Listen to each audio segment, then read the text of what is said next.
Hello, everybody, and happy Thursday, and welcome to Big Blue Kickoff Live, presented by Cadillac, the official luxury vehicle of the New York Football Giants. I am John Schmeelk. He is Paul Dottino in the Giants podcast studio, presented by Hackensack Meridian Health. Keep getting better. Paul, I'm chipper today. Do you know why I'm chipper today? Because the Yankees won? No, not so much that. Well, that worked for me last night. And I will preface this by saying, as much as I love doing the show, and I do love doing the show, this will be the last time I will be here until July 14th. Oh, vacation. Yes. There you go. A little vacation. I know you don't like vacation. I do like vacation. I like getting away a little bit. We'll be doing the family trip back to Iowa. Got a couple other things in the hopper, taking care of stuff at home, couple day trips. It should be a lot of fun, and I'm excited about it. That is very good. Recharge the batteries, and then we come back on the 14th. You basically have 10 days until the first practice. The rookies come back a couple days after we return, and we'll be rocking and rolling. And if I understand correctly, there'll be something coming up on the website at about 2 o'clock today. Huh? There'll be some information. Okay. Training camp related, I'm assuming you mean. I'm just trying to keep people abreast so that they stay tuned to your stay tuned to your internet site. I was not aware of that. That's good to know. Yes. Good stuff. Yes. Okay, so make sure you stay tuned to that as well. Please do. So that's also, it's not just me. The show is going dark for the next 2 weeks. We always go dark the week of the 4th of July. The last couple years, we've gone dark the week either before or after. This year, we're doing the week after. Pearson said he needs vacation and time away, which, we will accommodate him, which is, that's fine. Because you want to come in, right? Paul did. Well, sure. That's a whole I still would have taken off. You could have been him in side tack with you for a week. It wouldn't have been me. I was fully prepared to actually bring my daughter in to run the board if I had to, but they wouldn't let me in the building. What are you going to do? Yeah, well, that wasn't going to happen. So, like I said, the show's dark for the next 2 weeks, so we're not going to have any Big Blue Kickoff for you, but we are going to have a ton of Giant Huddle podcasts going up. Pearson's been working his rear end off, getting all these things edited for the next couple of weeks. We have our player interview series. By the time we come back, all the offensive positions will be done, right? Running back and wide receiver went up this week. Next week is going to be tight ends and offensive line, and then D tackles and edge, right? Yep. The following week? Yep. So all those are going up, folks. Go check them out. We'll clip out some individual ones, too, that'll go separately on YouTube. They'll all be together on the audio feed, on the Giants Huddle podcast feed. And again, Abdul Carter's Penn State coach. Oh, yes, and Deion Barnes coming up next week as well. He was Abdul Carter's defensive line coach at Penn State in his 1 year in the room. We got some really good stuff out of him. So a lot of good stuff coming your way. We have assistant coaches with Sean O'Hara going up on YouTube. Those are going in audio format on the Giants Huddle podcast, so make sure you go check all of that out. There'll be plenty of Giants content. Don't you worry, and then we'll be back with Big Blue Kickoff Live at 12:30, as usual, back on the 14th. So, and then the following week, it looks like we're going to be going to 2 o'clock for training camp. I've seen the schedule. In terms of when practices during the day, most days it's going to be 10 to 12. So that'll give us time to do media after practice, get a little bit of lunch, and then we'll go live at 2 every day. It'll give us a little bit of a buffer zone in case we have to do stuff with players, things come up. So that's what's going on for the next couple of weeks. We thank you guys for being with us. You can also always check out the archive of past shows on the YouTube channel. We've had some fun ones. Our season preview drafts, our NFC East shows where we rank the position groups, stuff that's evergreen, that'll still work for you. If you're a Giant fan and maybe you missed some of those shows, go back on the YouTube channel, go into the archive, or go onto your podcast platform, find some shows you think you'll enjoy, and check those out. All right, today we're going to continue our team preview series, opponent preview series specifically. We're going to go Denver Broncos today. That guest will be joining us in about 10 minutes, so I will try to squeeze in a call or two before we get there at 201-939-4513. Again, I'll say this. I said it before. I'll say it again. Since we've gone live on YouTube, the variety of callers has, I think, gotten better. We've gotten some new calls and, frankly, a lot of really smart and intelligent calls. You guys have done a really nice job. So I'm so happy that they decided to put us live on YouTube. I think that was a really, really smart move.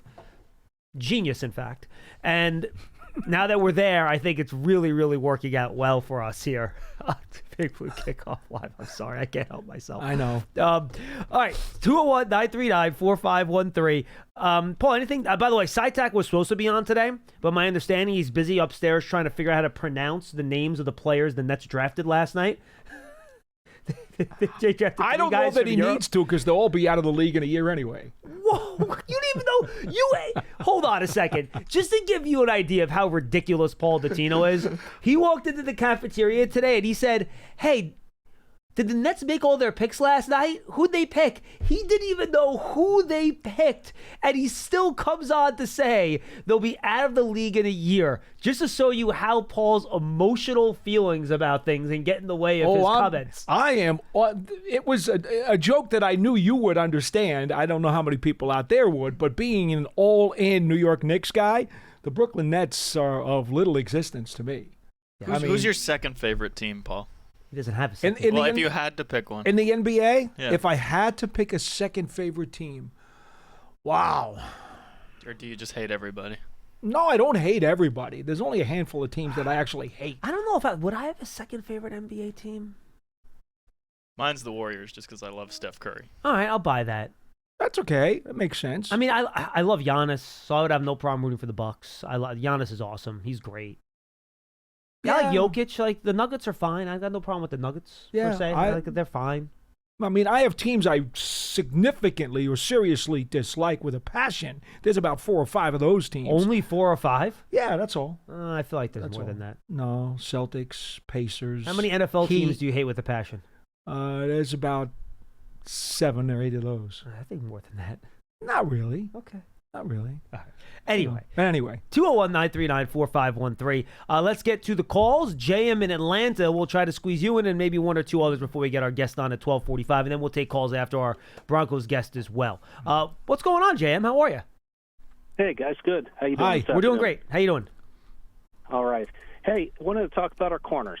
So, from what you guys have seen so far in OTAs and minicamp, do you guys believe it's going to be a true camp battle for the CB2 job between Cordell Flott and Deonte Banks? Or do you think that Deonte Banks is the true front runner for that CB2 job? I think Paul and I might disagree on this. So my answer is going to be yes. I do believe it's going to be an open competition.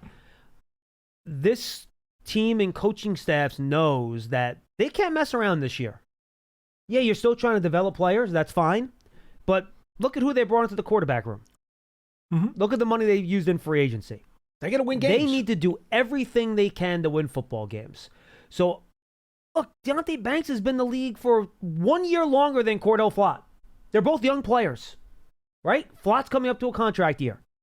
I don't see why you wouldn't have them have an even competition. Now, the problem is that Cordell Flott can't stay healthy. So you're probably going to need Deonte Banks at some point anyway. But I believe this team wants to put the best players on the field. It's not like Cordell Flott's some 32-year-old veteran that they have on the roster. Mm-hmm. So he's only a year or two older than Banks. So in my opinion, JM, and Paul will give you the counterpoint here, I believe it is a true, legit, wide-open competition. Let the best man win. Yeah. I think this is clearly Banks' job to lose. I think what they're doing is kind of like they're taking a fork and they're prodding him. Now, I agree, by the way. If best case scenario, Banks wins the job. And I think that's the way they think about it, too. Sure. But that's why he was a number 1 pick. How much of a leg up do you give him, though, is my question. Well, I think he's penciled in as the starter, and I think what they've done is psychologically made him believe that this is a much closer competition than it is by giving Flott a number of first-team reps during the spring.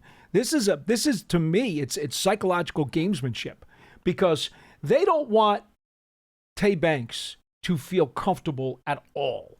They want him to believe that this is a spot where he could lose his position. Look at it this way. I don't think they're planning to do it, but I think they want him to think that. To me, this is a facade. What if it's both?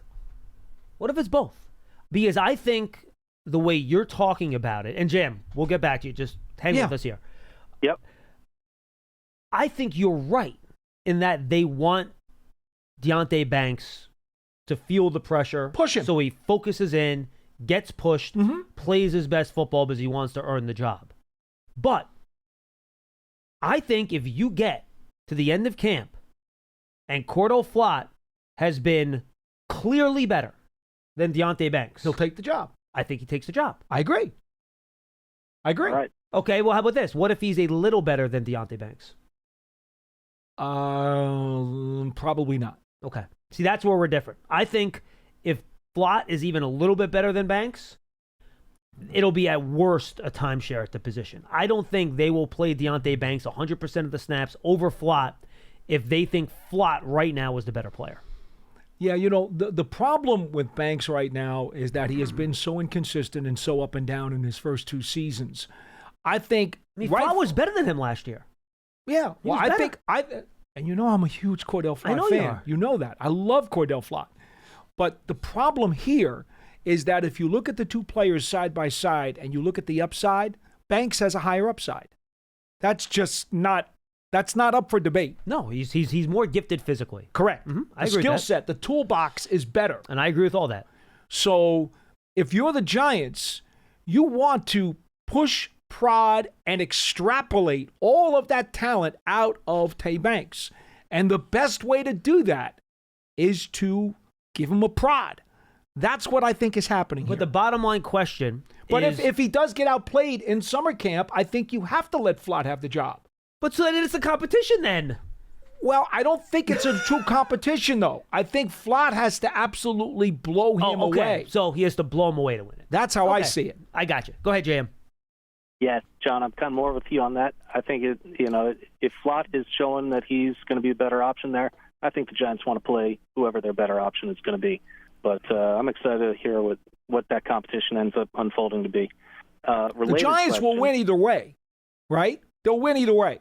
Because if Banks holds him off, that means he deserves to keep the job. If he doesn't, then that means Flott was better. Unless there's an injury and then they have to go with a guy that maybe isn't playing well. We're not putting injuries into this equation. You said they win no matter what. They don't win no matter what. Okay. That's fair. That's fair. Yeah. And Lord knows Cordell's had a bunch of those. And that's why I brought that up. I know. Sure. Go ahead, Jim. So on a similar note, so obviously when Deonte Banks was drafted, he was brought in to play press man corner in Wink Martindale's system. Yep. So a lot of his year 2 struggles have been chalked up to the fact that Shane Bowen ran a different type of system, asked him to do a lot more zone. He wasn't quite as comfortable with that. And so now they've brought in Paulson Adebo to play on the other side. So let me ask you this. If it turns out being Paulson Adebo and Tay Banks as 2 corners on the boundaries, do you believe that Shane Bowen is going to be adapting his system to allow both of those guys to play more press man? And have you guys seen anything in OTAs and minicamp that might give us a clue one way or the other as far as what kind of system he's going to be running? You can't. No, Jam, appreciate the call, man. Good stuff. You can't play press man in the spring because there's no contact. So in terms of what we've seen in the spring, have we seen that? My answer is no. From what I got, and Pearson, you listened to these interviews too, talking to all the corners and the safeties and even the linebackers, when I did my interviews for Media Day, those are all the interviews that are going up in the Johnson podcast. My feeling is that you are going to see more press man this year because they feel like they have the personnel that can do it. There will be tweaks and adjustments made, and as we have discussed now for how many months, John, the Giants not only added talent on the defensive side of the ball, but they also added versatility, and they added a wider range of abilities within the playbook, which gives them more options to choose from. And again, I think when you talk about seeing more press man, I don't think you're going to see a lot of it on early downs.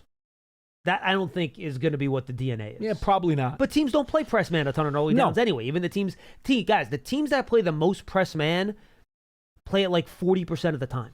Yes. I have to double check it, but I'm pretty sure that's what it is. That's usually the high-end number. So you're looking at less than half the snaps. And I guarantee you most of those are coming on second long, third and long.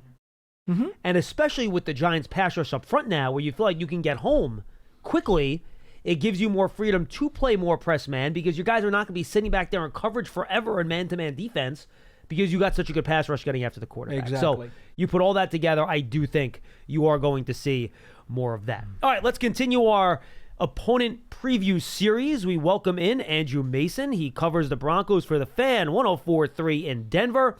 Andrew, you got John Schmeelk and Paul Dottino here in East Rutherford, New Jersey. How are you today? Doing great. How you fellas doing? So did you guys get hammered in Denver with the heat wave like we did out here too, or was it at least a little tempered up there in the mountains for you? Slightly tempered, but we're also kind of used to it as well. I mean, like in training camp, most years out here, we're dealing with at least a few days where we've got temperatures that are soaring up into the mid to upper 90s. I mean, it's a drier heat out in Colorado, but it's something that it's a little more closer to normal here than when you guys are dealing with it out there. And also, we didn't have it with the same humidity you guys have been dealing with. Like, I've seen some of the Braves-Mets games this week on television. It just looks awful. Like, nobody looks like they want to be on the field the last couple of days. It is basically playing baseball in a swamp or a rainforest. It has not been fun. Absolutely. All right, Andrew, let's get to it here. Broncos, I think, one of the surprise teams in the league last year. You start a rookie quarterback. You know, they came off a couple years where they didn't quite get where they wanted to go. Sean Payton heading into year 2.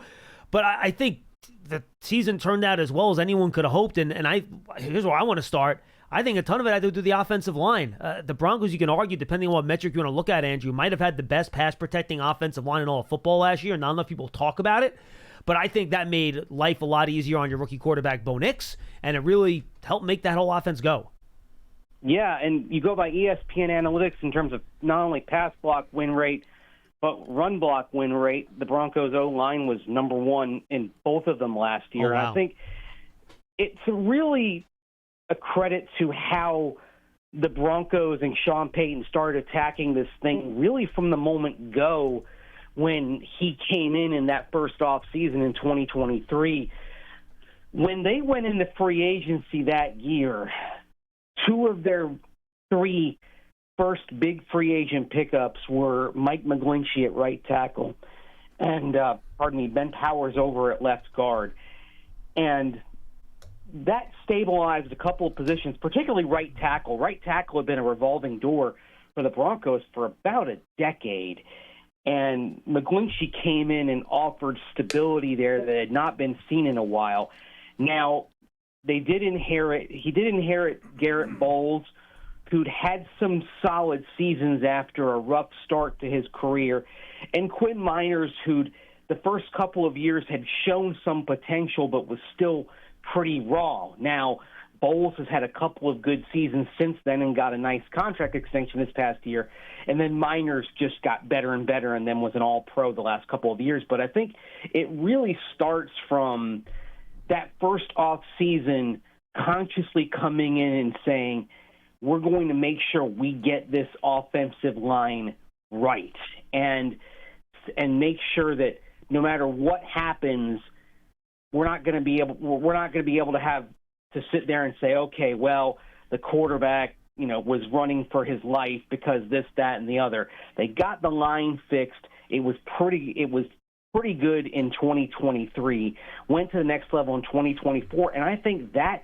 gave Bo Nix the kind of stability and the fighting chance to succeed last year that, frankly, a lot of young quarterbacks don't have. How many times we talk about a young quarterback thrown into the fire and say, oh, they're running for their life, and Bo didn't have that. And so really it's kind of you look at it and it's like almost like there was some foresight there to what they were doing. Get the line built first and kind of live with whatever you live with Russell Wilson in 2023. And then if you're going to move on from Wilson, if you figure out, okay, he's not the guy, then you get the young quarterback in, but you've built that offensive line in front of him so you can get a true evaluation on whether that young guy has some potential. And with that O-line, you found out that Bo Nix certainly has some capability to perhaps be the long-term answer. So then, based on what you just said, I'm going to guess that you think the arrow continues to point up on Bo Nix and that he does not suffer a second-year sophomore slump, as many quarterbacks, including most recently C.J. Stroud, just did in Houston. And, of course, they also did add a pass-catching tight end in Evan Ingram, the former Giant, who they just picked up from Jacksonville, who will provide him with another pretty nice target.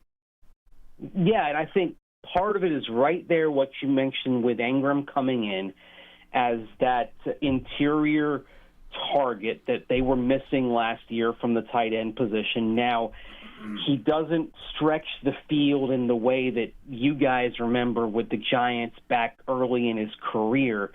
He's a different type of pass catcher now than he was in those first 2-3 seasons. He's not quite as dynamic. He's going to be a guy who's going to get you, bits and pieces, dinks and dunks down the field, and occasionally get you that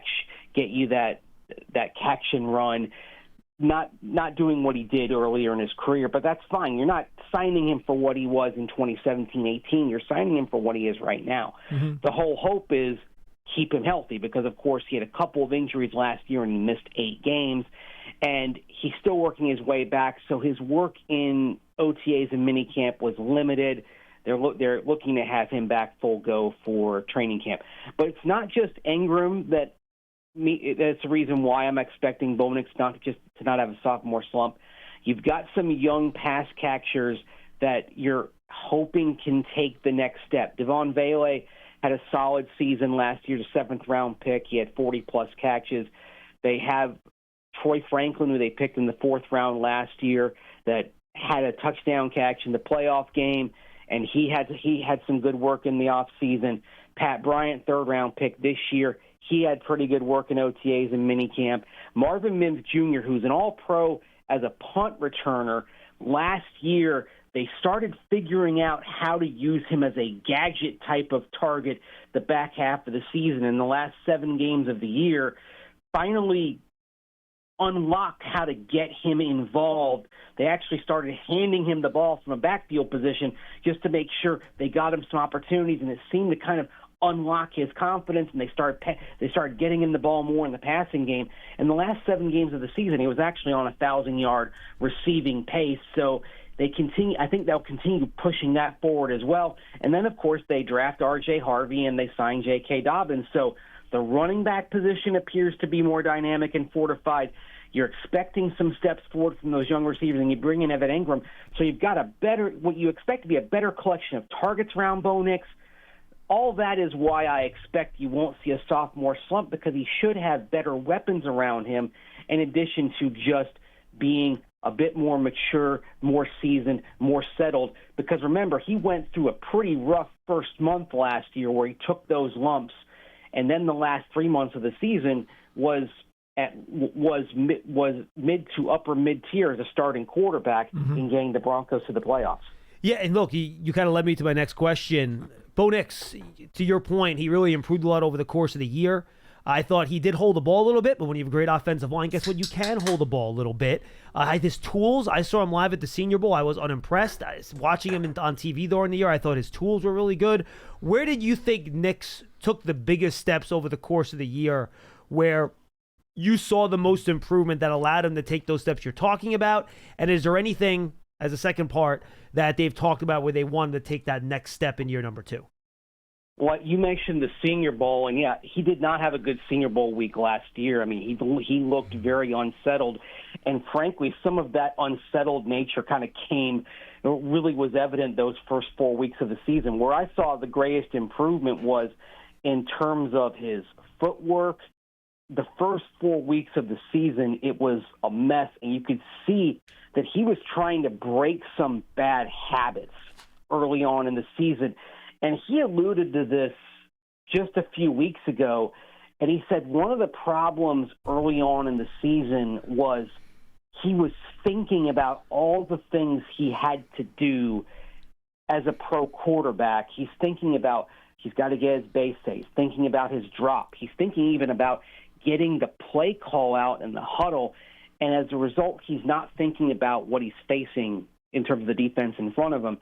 And that what happened as the season went on is that those things, those corrections started to become habit, and then he wasn't thinking about them. He was just doing them properly, to where now he goes out there and when he's not thinking about these things, he's made these things into ingrained behaviors, and now he's just thinking about the defense in front of him. So I think just the fact that he's now able to get past all the stuff that really can be daunting for a young quarterback in terms of unlearning old habits and learning new ones to succeed at this level. I think that's probably a big thing that's going to allow him to kind of take that to take the next step forward, and then allow him to allow some of the things that he's always had to reveal themselves here at this level, because he is an accurate quarterback, short to intermediate. I think I think you'll probably see more of that natural skill set come to bear here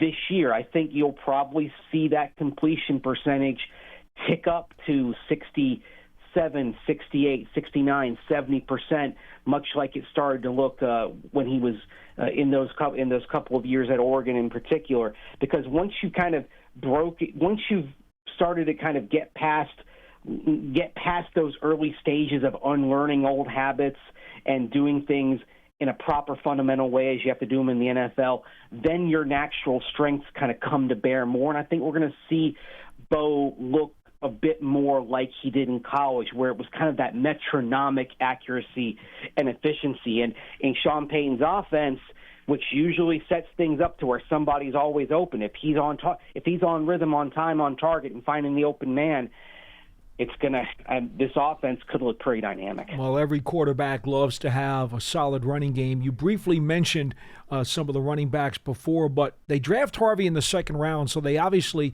put collateral into him. They're going to want him to be a big part of this attack. But they also signed Dobbins, who's actually done some nice things in the NFL over his career. And I was a huge Audric Estime fan when he came out in the draft last season. So how do you think this running back core is going to sort itself out and usage in terms of how will they fit into the game plan to help Knicks? Well, right now it's looking like a 1A, 1B with Dobbins and Harvey. With R.J. Harvey, it's not that he isn't going to have a prominent role. J.K. Dobbins coming in isn't a negative on R.J. Harvey. It's not like they looked at him and said, oh, wow, he's not ready. It's more that, okay, R.J. Harvey is a rookie, and it takes rookies time to get the pass protection aspect of the game down. And so it's third down or it's the end of the half, and you're asking a little more from a running back in terms of staying in and being involved in pass pro. That maybe is something that R.J. Harvey isn't there at this point, and you can probably trust J.K. Dobbins for those situations more than you can trust R.J. Harvey. Now, Harvey looks incredibly dynamic. We'll obviously get a little bit more of a feel when the pads go on, but the vision, the burst is there, and we only saw this in spurts at UCF, but really looking dynamic as a pass catcher. They ran some wheel routes during OTAs, and you can see like there's a real natural ability to him as a pass catcher out of the backfield, and I think you're going to see the Broncos explore that with him and get him involved more in a way that we didn't see a lot of in college. Now, to go to Audric Estime, the big problem with him was fumbles. He fumbled in the preseason last year. He had a fumble or two in training camp. He gets out there in the regular season opener in Seattle, and he fumbles. And then he's injured. He gets back against New Orleans in October. He fumbles again, to the point where they have him carry a football around the Broncos facility Teams and do tell that. everyone, try to knock it out of his hand. Yeah, it's like a scarlet letter. That's what it's like. It's like a scarlet letter for a player. Yes, and when that happens, when you get tagged as a fumbler, man, the coaches lose trust in you. Sean Payton's not going to put up with that, man. No. Sean Payton's old school Parcells, man. He is not going to put up with that. And Payton needs to win as many games as he can now. He's not getting any younger.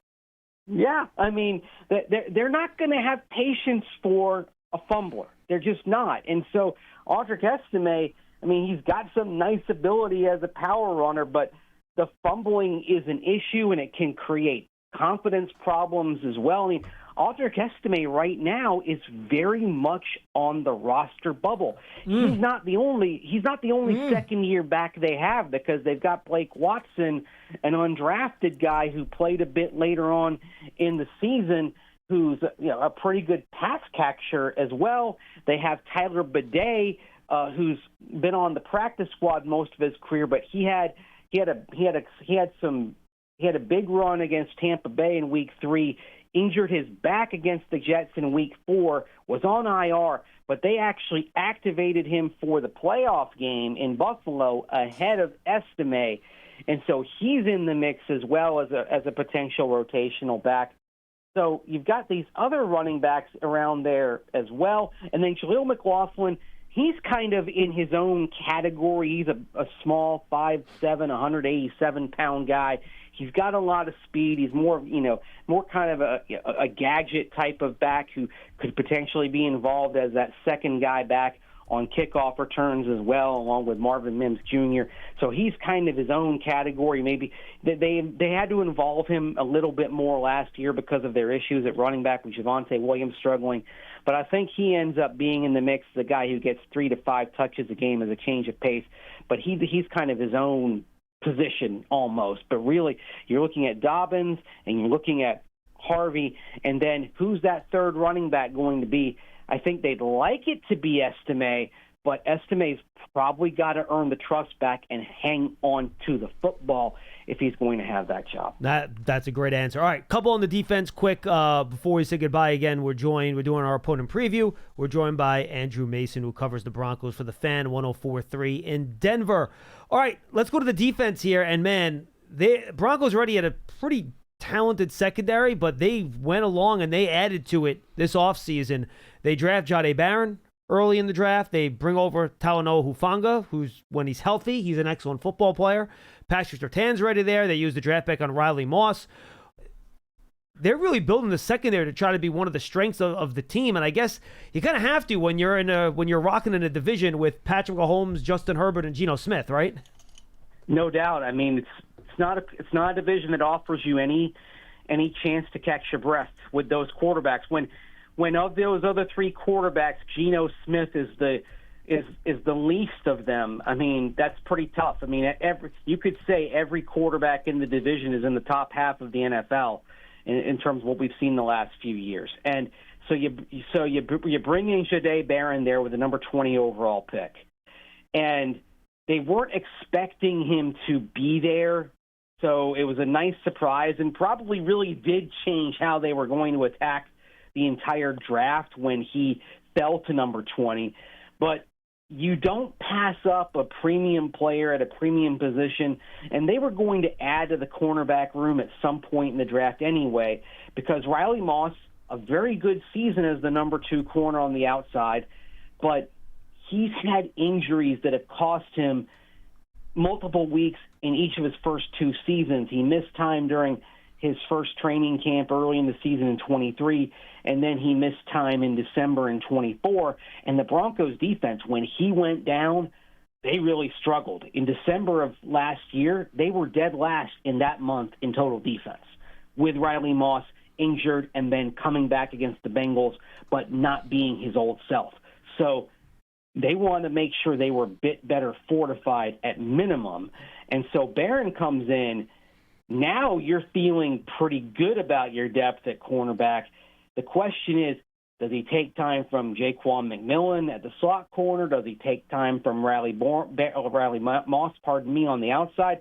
Does he take time from both? During OTAs and minicamp, he was working both outside and at slot. So he might end up being a guy who bounces outside, bounces inside. Barron has that flexibility because at Texas, they would move him all around. They worked him as a star before he settled in as a cornerback, and the star is a versatile position where they move him all around the secondary.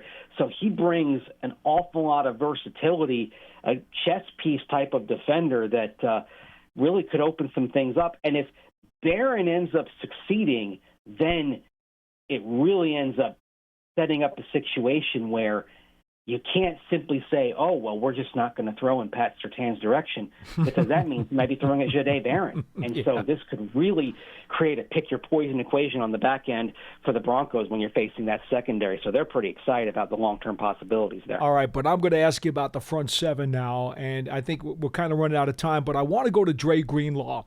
Comes over from San Francisco to give him a decent contract, had the Achilles, missed most of last year.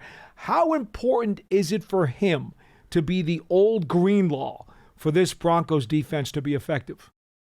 Massively. him and Alex Singleton, because Singleton, the other inside backer, is working from a torn ACL. So you've got two guys at the core of the defense coming off of injuries, and they need them both to be their old selves. And they should work well skill set wise. Greenlaw can cover a lot of the field. They want him to be able to go sideline to sideline, like you say, be the old Greenlaw who can wreak havoc pretty much anywhere. And then Singleton is that guy who kind of cleans things up. You can debate the value of tackle numbers, but he sort of makes sure that things don't get, at minimum, things don't get worse. Sometimes there's going to be some drag tackling with him from behind, but over the years, he's sometimes prevented things from getting exacerbated at minimum, and then sometimes he's made the play by being aggressive. So these guys have skill sets that should mesh well together, but they're both coming off of injuries, and then the depth behind them. Justin Sternad started last year, and he's a good special teamer, but sort of got exposed down the stretch. And then there's a young player, Drew Sanders, who they're counting on him developing, but it's a little bit shaky behind those two. So both of those guys, they need to get back to what they were before their significant injuries, because as we saw in that playoff game in Buffalo, when the Bills got to the second level, they feasted. Buffalo had a time of possession that game that the Broncos have not had against them in 41 years. Absolutely owned that game. That's why the Broncos brought in Greenlaw. That's why they brought in Hufanga to prevent teams from just annihilating them on the ground in the way that the Bills and then a few weeks earlier the Colts had down the stretch. Yeah, especially with the lack of size at outside linebacker, right? The Coopers, the Benitos, these guys are not big players, so you're going to need those guys inside and your guys up front to certainly get it done. All right, final question before we say goodbye. I always like to ask this. Expectations, and I'll split it into part A and part B. The fan base, what would they be happy with this year? Like 10-7, another playoff berth? Is that good enough? Do you need to win a playoff round? Do you need to go further than that? What's that feel? And kind of what are you getting from the organization in terms of where they are in their build, second year of rookie quarterback, what their expectations are for the team this year? I'll go straight to the organization because I had a conversation with their owner, Greg Penner, back at the league meetings in late March. And he said point blank that if they have a season like the one they had last year where they get in and they get to the wild card round and they lose, that will not be satisfactory. That they felt pretty good about going to the wild card round and losing. I mean, you're obviously unhappy in the moment after the loss, but they felt pretty good about that. When you've missed the playoffs for 8 consecutive years, you do feel like that's a step in the right direction. But a season like the one they just had is not considered acceptable. They expect further progress. So I'd say what they are expecting internally, and I'd say the fan base as well, is to go at least one round further into the playoffs. So at least to the divisional round, I think, is what everybody in Broncos country is expecting and is the only thing that will be satisfactory for this season. So if they go 10-7 and they go marching out in the wild card round, I don't think people in Broncos country are going to be happy with that. Well, then they better get a good regular season record and avoid that 6th and 7th seed in the conference, because then otherwise you might get Josh Allen again, and then all bets are off. That's not good. No, it is not. Andrew, good stuff, my friend. Really appreciate the time. Do you want to tell the folks anything about what you're doing, what you're up to, where they can find all your great work? Yeah, you can find my stuff at denversports.com and also on the Denver Sports YouTube channel. That's at Denver Sports on YouTube. Myself and my friend Cecil Lammy, we've got a show called Orange and Blue Today, which is 5 days a week, all but right now. Right now, we're 3 days a week during this brief little downtime here between late June, early July. But right now, if you want to get the insight on what the Broncos are doing and what the roster looks like, we've got a series of previews breaking down the entire roster. You can check that out on the Denver Sports YouTube channel. That's at Denver Sports on YouTube. Andrew, good stuff, my friend. Enjoy your little reprieve here for the next few weeks. We will do the same, and then it'll get started in about a month, man. Thank you. Thanks, Andrew. All right, take care, fellas. Good talking to you. Awesome stuff there as we get some insight on the Broncos from Andrew Mason. Again, covers the Denver Broncos for their flagship out there, 104.3 The Fan in Denver. Boy, Paul, I will say this. I am happy the Giants are not in the AFC. Oh, it's a tough conference. I think, I'm not sure Big if I time. had this conversation with you or SciTac when we did our last, maybe it was Lance. But man, you figure the 3 top teams in the conference are going to be, once again, the Bills, the Chiefs, and the Ravens. Right. So if you're automatically the 6th or the 7th seed in that division, I hate to say it, you're not getting out of the first round. Good luck. You're not in that conference. You're not getting out of it, which means you have to be the top wild card team. And last year in the AFC, the top wild card team won 11 games. Los Angeles Chargers. That's not easy. Well, look at their division. No, I Just know, start with the I know, division. I Don't even go to know. the conference. I know. I know. It's not. This is why, folks, okay, this is why the Giants have such a rough schedule, because it's not just the NFC East, Right. which can be difficult, but look at this AFC West. This is nasty. It is. And just to give you an idea of what the Broncos' schedule looks like, I'm going to bring it up here real quick. So they obviously play the NFC East. The other AFC division they are playing is the South. So they do catch a break there. The AFC South is the weakest AFC division. Mm-hmm. So they do catch a break getting the AFC South. Though I guess, you know what? You could argue, besides the Bills, the AFC East isn't exactly, Dolphins are still pretty good if Tua's healthy. So I would say Yeah, the AFC South not is bad. still the weakest division. And they start the year with Tennessee and Indianapolis, so not tough out of the gate. But then here we go, man. Chargers, Bengals, Eagles, back to back to back. Then they get the Jets and the Giants. All right, little reprieve. Dallas, Houston, Raiders, Chiefs, Commanders, Raiders, Packers, Jaguars, Chiefs, Chargers. That is not a fun end of the schedule, man. By the way, that is Giants Broncos Week 7 in Oh, Denver. thank you for that. By the way, Yes. just to make sure we got that. That would be October the 19th, just so we have the date squared away. 4:05 kickoff here in New York. So Giants will be coming off a home game against Philadelphia on Thursday Night Football the previous a week. little extra time to get ready for that one, which will be nice. Hey, I'm telling you, there are players and coaches who still swear that going to Denver is a physical issue because of the air and the altitude. With the altitude, for sure. Some guys say it's not that big a deal. It's really not. And then other guys say it is a major deal. I think it affects different players' physiology differently, to be honest with sure. you. I think it's a player-to-player deal. Well, we're all different, right? Oh. We're all different. Every one of us. Science within the makeup of our bodies. Everybody's different. So who's to say any player should not have a difficult time dealing with that atmosphere? I'm not gonna call anybody a liar or say it's useless. No, I'm not gonna do that. We are all certainly different. Yes, we are. Some more different than others. Yes. All right, let's go to the phones here. 201-939-4513. Let's go to Sosa out in California. Sosa, what's up, pal? What's going on? How y'all doing today? We're good, man. Hi. All right. So, I have one big point and then two smaller points, and I'll make everything No, fast. you're fine, man. So Go ahead. You got time. I'm gonna start with asking y'all a question.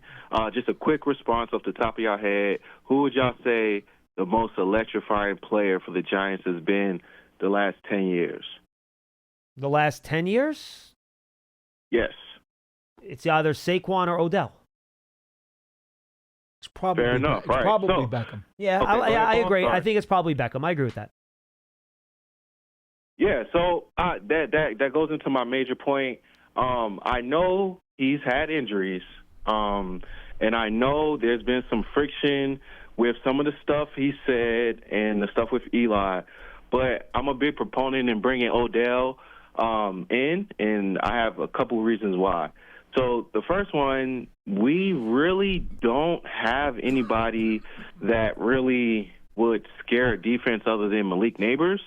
I'm a real big fan of the running game, and I'm going to touch on that later. But I think if you put Odell in the room to kind of mentor Hyatt, I think he will even put up Darius Slayton type numbers.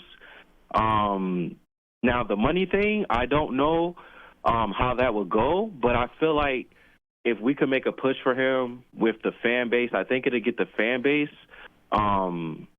really invigorated, and I also feel like it'd be good for the receiver room in general. So I want to get your thoughts on that first. Sure, no problem. All right, we had a call about this on Wednesday. I will give my brief spiel, and then I'll let Paul give his spiel. Number one, you need to find out what Odell Beckham Jr. wants right now out of his NFL career. If he still wants to play a ton of snaps, this is not going to be a spot for him. You already have 4 guys you want to play. You can't add a 5th. That's number one. Number two, I don't know what he has left. If he was even close to being recognizable to the player that he was when he was here, it's a completely different conversation. I don't know if he can run anymore. It's kind of important for a wide receiver.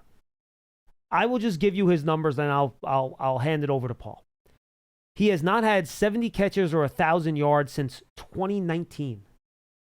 In 2020, in 7 games, he had 23 catches for 319 yards.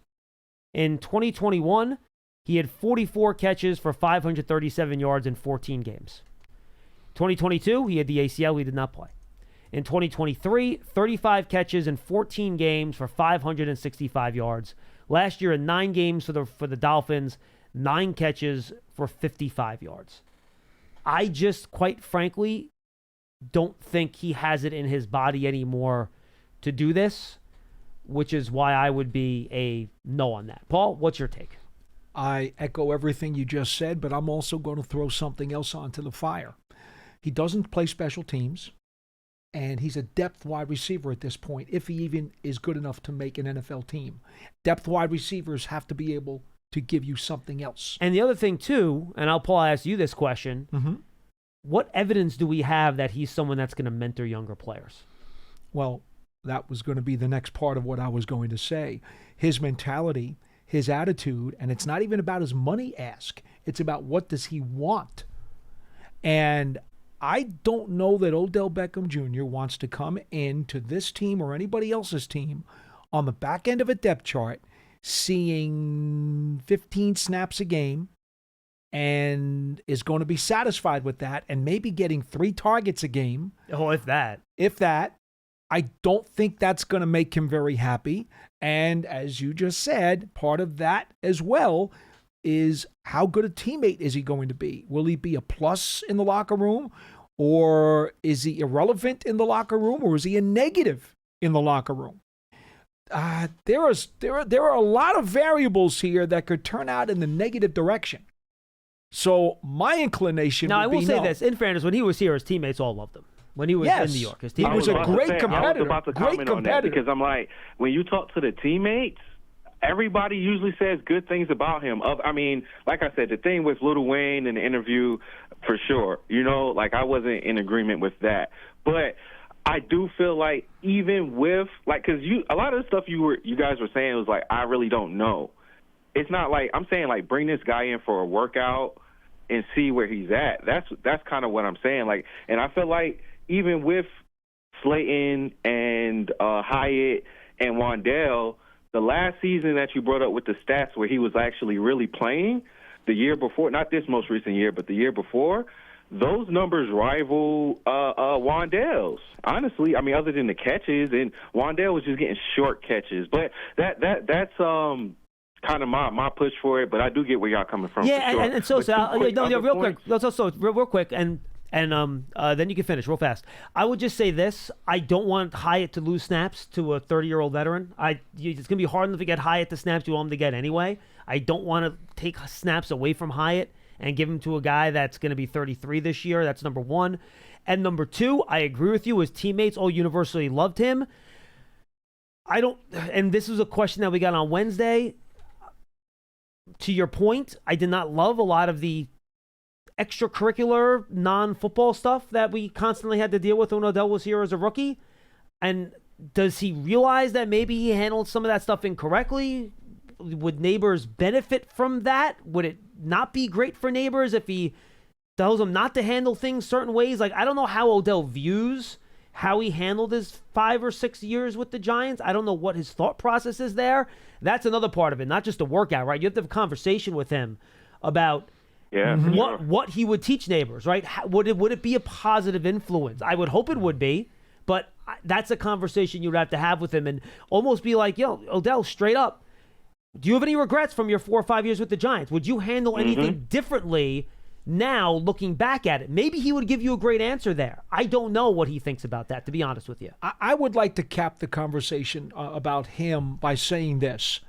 When he was really respected and appreciated as a teammate because of his competitive nature and his talent, he was also the number one receiver on the team. It's much easier to be that guy and to be liked by your other teammates when you are the man, especially when you like being the man.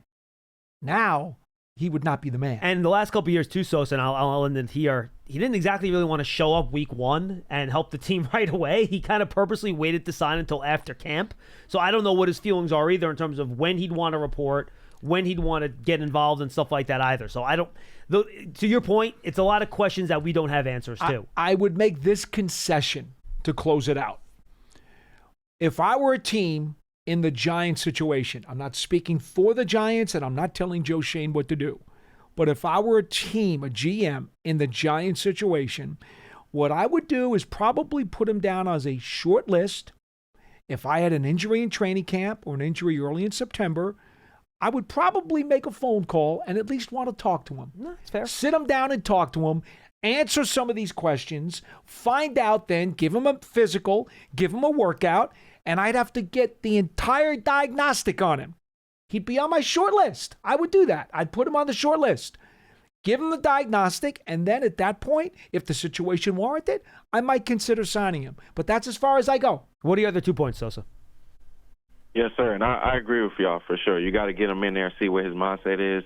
I'll say one last thing about this. I think I was a different man when I was 22, 23. No, for sure. 30-something. Absolutely. You know what I'm No, saying? 100%. So, I'm with you on that, too. That's fair. For sure. All right, the last 2 quick points. I don't know if y'all remember, I called you guys during when it was the wildfires out in California, and I brought up a point about Cam Scatterbull back then, and I'm really excited for him to be on this team. I think he's going to make such a profound impact, especially because we were really not so good on third downs in those short yardage situations, especially in the end zone. So I feel like he's going to get a lot of those attempts, and I'm hoping he gets a lot of them.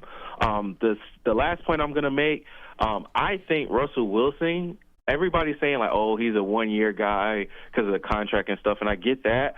But I think easily he's the best quarterback we've had in recent memory, and I think he's going to surprise a lot of people. I think he's going to do a lot better than what the general public is thinking, and even Giants fans. Like, I'm realizing a lot of people don't think Russell Wilson is going to have a good year. I really think he is. So I'll let it go on that. Thank y'all so much, and I hope y'all have a blessed day. Thank you. Hey, you too, Sosa. Great call. Thank you. And look, I know a lot of younger Giant fans, so I guess probably not as young now probably in their 20s, right, that loved Odell Beckham Jr. when he was here, would be excited to have him back. I get it, but you just have to get into all those questions. Because he's right. Odell might come back and say, yeah, look, I learned from, I screwed this up. I did this wrong. I really like to, talk to Malik about how he handles this stuff, and it could be great.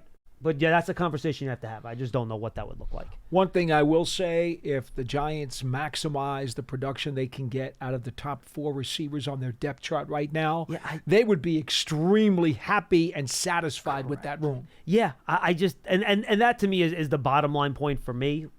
Regardless of Beckham as a specific player in person, I don't want to take snaps away from Hyatt. Not the way Russell Wilson's talking about him. No, absolutely not. Well, they used the 3rd-round pick on the guy. You get to not play him then for some 32-year-old, 33-year-old? And this is it for him. I'm not doing that. This is Hyatt's make or break. If he doesn't show anything now, chances are he's not on the team. Sure seems that way, right? So, if they're going to salvage that pick and they're going to make something out of him, Russell Wilson sounds like he's the guy who might be able to bring it out. Let it happen.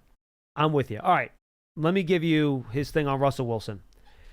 2 things I wrote, one for Cover 3 on Monday, and then right before camp, we're doing our 25 questions in 25 days feature that we do every year leading up to camp. the final question is basically like, what's the most important factor for the Giants this season? And the cover 3 question was, what's your biggest question sitting for the Giants? And my answers to both was quarterback play, right?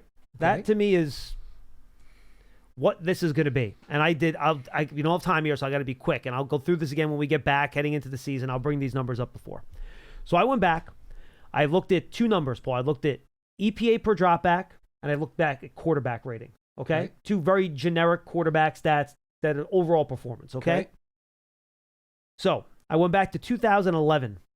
How many times, including the 2011 season, have the Giants had a quarterback finish in either the top 10 of EPA per dropback or the top 10 in quarterback rating? Since 2011, that's 15 seasons. No more than twice. Once. You know what year it was? Probably 16. No, 2011.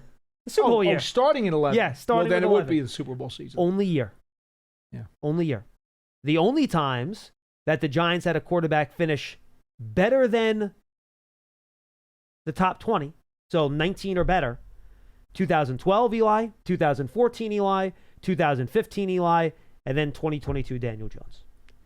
Every other year, bottom third of the league. In the last 5 years, 6 years, pardon me, the Giants have not had a quarterback finish with a quarterback rating higher than 88, except for Daniel Jones in 2022. 4 out of the last 5 years, they finished either 30th or 31st in offense. It's hard to win with those numbers. If you're constantly in the bottom third in terms of quarterback efficiency and quarterback production, it's a hard way to live if you want to make the playoffs. Big time. And it's no surprise that the one year the Giants had success in recent memory was the one year that the quarterback played well. Now, and I pointed this out in the stories, quarterbacks are not on an island. No, they're not. So, and I'm not a big fan of quarterback rating, to be honest with you. And neither am I. That's why I took 2 metrics, though. Okay. That's why I took 2 metrics. Eli did well in 16. No, it was the defense in 16, Paul. It wasn't the offense. No, but he played very efficiently. He had an 86 quarterback rating. His quarterback rating in 15 and 14 were much higher. His EPA was also much higher those 2 years. So was the Giants' yards and points per game. Oh, I don't disagree that they were more explosive, but I thought he was very efficient and ran. In terms of game flow, I thought he played very well in 16. But again, that's why I get real wishy-washy when I hear some stats. But I understand what you mean. Your point still holds. Yes. Because you're talking about a time span of over 20 years.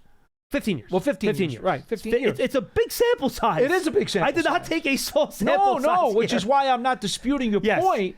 But I thought Eli had a pretty nice year in 16. Well, yeah. 63%, 4,000 yards, 26 touchdowns, 16 picks. That was his year. The 2 years before, he had over 30 touchdowns and just 14 picks. That's why I think it was a little bit better. Either way, they're in the same neighborhood. But yes. But the bottom line is they just haven't gotten the quarterback play that they need. And specifically to this year, this is coming out in cover 3. The one thing that I'm worried about that we have no way to know about in the spring is that, look, you're going to have to get in some way, shape, or form, and this is some of this is on the quarterback, some of it's on the offensive line, some of it's on the play caller. You have to get Russell Wilson's sack rate down. His quarterback rate in the last 2 years was good. It was top 10. I know. Top 12. I know. But his EPA per dropback were in the 20s both year. Because EPA takes sacks taken into consideration. Right. Because sacks kill drives, right? Right. Quarterback rating does not get impacted by sacks taken. So I did a quick look at the numbers, Paul, and I'll be really fast. So last year, Russell Wilson had an 8.9% sack rate. 5th highest in the NFL. The only 4 players that were worse were Jalen Hurts. Yes. And then 3 young quarterbacks, Will Levis, Caleb Williams, Drake May. Yeah. And then I found an engine that allowed me to do for the last 5 years together. So cumulative. Okay. All the quarterbacks in the last 5 years. But I want a bigger sample size, right? Okay. So Russell Wilson's number, almost identical. It came out to 8.7%, I believe. And then over those 5 years, if they let me scroll down here on my preview. There we go.